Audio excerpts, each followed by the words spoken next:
ಬಹಳ ದೀರ್ಘಕಾಲ ಕರ್ನಾಟಕದಲ್ಲಿ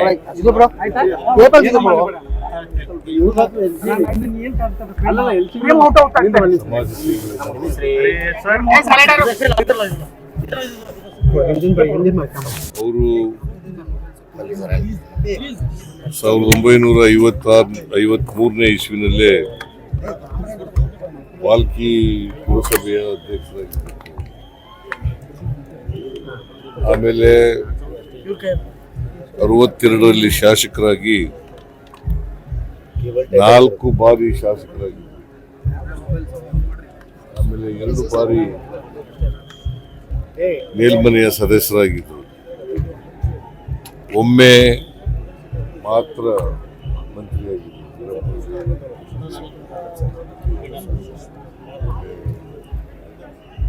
ಮಂತ್ರಿಯಾಗಿದ್ದರು. ಅವರು ಸಮಾಜವಾದಿ ತತ್ವಗಳಿಂದ ಪ್ರೇರೇಪಣೆಯನ್ನು ಪಡೆದಿರುತ್ತಾರೆ.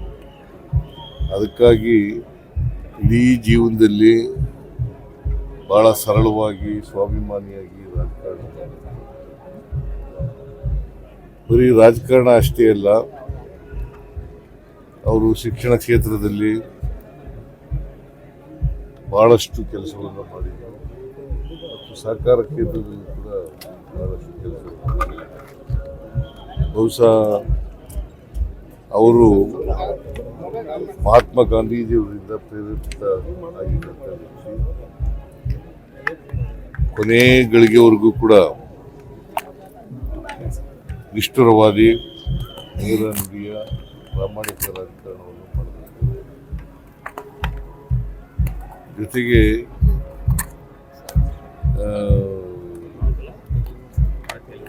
ಅವ್ರ ಕ್ಷೇತ್ರ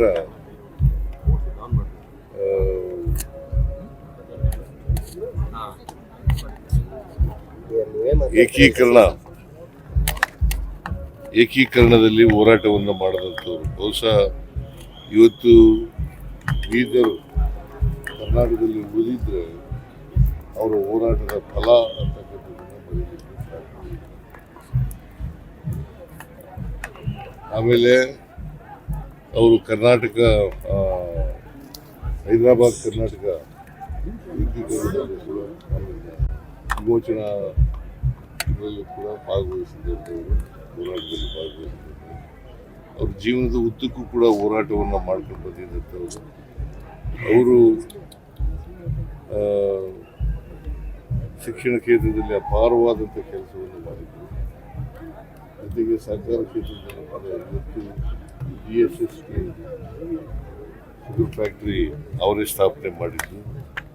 ಮತ್ತು ಮಹಾತ್ಮ ಗಾಂಧಿ ಶುಗರ್ ಫ್ಯಾಕ್ಟ್ರಿ ಕೂಡ ಅವರೇ ಮಾಡಿದ್ದು. ಸೊ ಹೀಗೆ ಸಹಕಾರ ಕ್ಷೇತ್ರ, ಶಿಕ್ಷಣ, ರಾಜಕಾರಣ ಹೀಗೆ ತಮ್ಮನ್ನು ತೊಡಗಿಸಿಕೊಂಡು ಬಹಳ ದೀರ್ಘಕಾಲ ರಾಜಕಾರಣವನ್ನು ಮಾಡಿದರು. ನಾನು ಅವರ 100 ವರ್ಷ ತುಂಬಿದಂಥ ಸಂದರ್ಭದಲ್ಲಿ ಬಂದಿದ್ದೆ, ಇಲ್ಲಿ ಬಾಲ್ಕಿಗೆ ಬಂದಿದ್ದೆ. ಆ ಕಾರ್ಯಕ್ರಮದಲ್ಲಿ ಕೂಡ ಭಾಗವಹಿಸಿದ್ದೆ.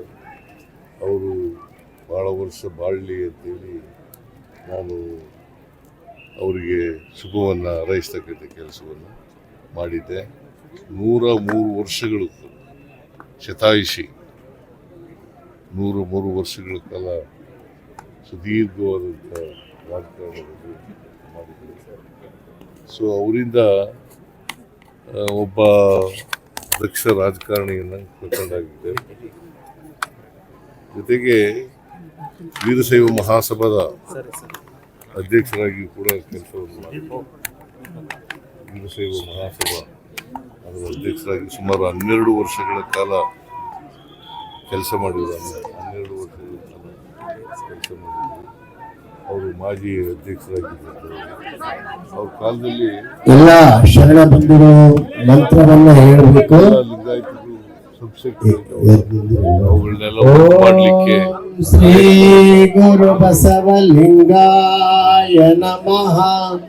ಓಂ ಶ್ರೀ ಗುರು ಬಸವಲಿಂಗಾಯ ನಮಃ. ಬೀದರ್ ಓಂ ಶ್ರೀ ಗುರು ಬಸವಲಿಂಗಾಯ ನಮಃ. ಓಂ ಶ್ರೀ ಗುರು ಬಸವಲಿಂಗಾಯ ನಮಃ. ಆಗ್ಬೇಕು. ಅವರ ಆತ್ಮಕ್ಕೆ ಚಿರಶಾಂತಿ ದೊರಕಲಿ, ಅವರ ಕುಟುಂಬ ವರ್ಗದವರಿಗೆ, ಅವರ ಅಭಿಮಾನಿಗಳಿಗೆ ಅವರ ಸಾವಿನ ದುಃಖವನ್ನು ಓಂ ಶ್ರೀ ಗುರು ಬಸವಲಿಂಗಾಯ ನಮಃ. ಪ್ರಾರ್ಥನೆಯನ್ನು ಮಾಡ್ತೇನೆ.